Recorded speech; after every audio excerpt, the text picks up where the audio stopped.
Alrighty, this is the start of 2015 honey harvest, and we're starting off out here in my swamp wannabe paradise. So I've got 3 hives here. I checked them a week and a half or so ago to see how much honey they had. I think I've got, maybe a couple 100 pounds across all the hives. And I've got my wheelbarrow sitting here just for work reasons. I cannot wheel it out through all this crap. There's ruts and potholes and everything else. It'd be impossible. And I got me a little work platform. So what I'm going to be doing is walking out here to the beehives and pulling off a super and carrying back 1 super at a time through the mush and the marsh. I'll stack them all up here, and then once I get done with all the honey harvest, get all the hives closed back up, then I'll move all the supers over to my pickup, which is on the other side of my excavator. So anyway, we're going to get her kicked off here.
Well, I forgot to make a wrap-up video when I was at the farm, but now we're out here at the feed store. I'm going to grab the supers off of this hive. This hive I know is quite feisty, so I'm not taking any chances. I'll suit up ahead of time and see what we get. I'm hoping they got at least 60 pounds, but I know they've got at least 30. I'm just not sure if they got quite 60, but we'll see.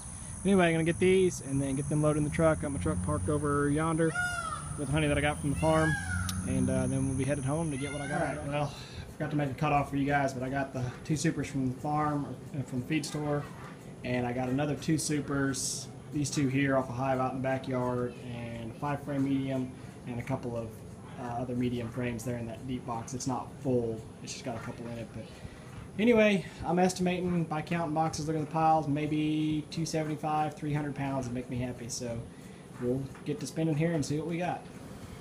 Alright, so we've got her all torn down. We've got every last frame uncapped. That's the last of it right there. Got that bucket's about half full, 3/4 full, 3/4 full or more, empty, full. So, buckets are filling up quick. Had to stop and wash buckets. Empty supers that have been spun out. I've got empty supers all stacked up out there in the yard that are also empty. Y'all can't see it, but the bees are robbing them like crazy. But what was funny was all these bees right here. I did this on my screened-in porch, and it's a good thing it's screened in, huh? Because if they could all get in here, they would for sure. And I was laughing because my father-in-law, who, you know, he's helped me with bee removal before, and he was out here helping me extract. He's not scared of the bees, but he hasn't built up the grit, basically, or the nerves of steel to just tolerate them when they're all around. So he wouldn't be very comfortable with this. She went to pick up my kids from daycare, so that's good. But I'll have to show him this when he gets home. Anyway, we've got about 8 or 10 more frames there to spin out, and we'll have to get all of our honey up from underneath the cappings and everything else, and get it all strained out and measured out, and I'll let you know what our final number is. Well, it's looking like we're going to have just shy of 300 pounds. I haven't weighed it yet. I will here in a minute and give you all the official numbers. I'm still waiting for one bucket to drain through the sieve, but just thought I'd show you the bees. You know, they're happy to help clean up, so dare I say, I think we're in a dearth. I don't think there's a honey flow going on as far as they're concerned. This is the honey flow. My pomegranate tree back there fell over again. I don't know what's wrong with that thing, but the twine rotted through. I got to get it tied back up, but yeah, that's about the bees. It is nice. Walk out here amongst the bees. They're in a feeding frenzy, so they don't care one bit about me. You can walk right here through a cloud of them, and they don't mind you one bit. But got them all in the supers, working there, cleaning up. Here's all their wax cappings. Normally I'd let the cappings, you know, maybe drain out overnight, but with small hive beetle running around like they are, I have beetles crawling around in this stuff while I was harvesting it, which is disgusting. Just gives me the heebie-jeebies. So I went ahead and dumped the cappings out here, let the bees clean those up today and tomorrow, and then get that wax melted down as quick as I can. And then of course just the uncapping tank components, getting that cleaned up.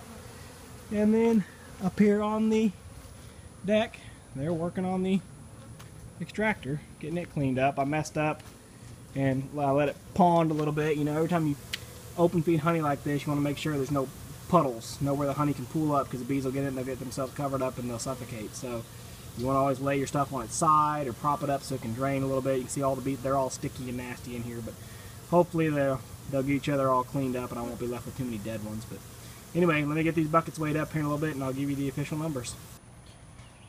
Alright, well, the numbers are in for this harvest. It's gross weight was 295.6 pounds. I figure you shave off, you know, 10 pounds if you really want to be generous for the bucket weights. The buckets really aren't that heavy. The heaviest one, of course, is the bottling bucket because it has that gate valve in it. But, you know, still over 280 pounds of honey. It's really not bad. Last year I got 300 and... I have to go back and look it up, but I want to say it was 300 or 350 pounds of honey last year, but last year I really concentrated on it. This year was more like, oh, well, let's just see what I got, and I had more than I thought. So anyway, happy to have it, and you know, another one down. We'll see how long this stuff lasts me.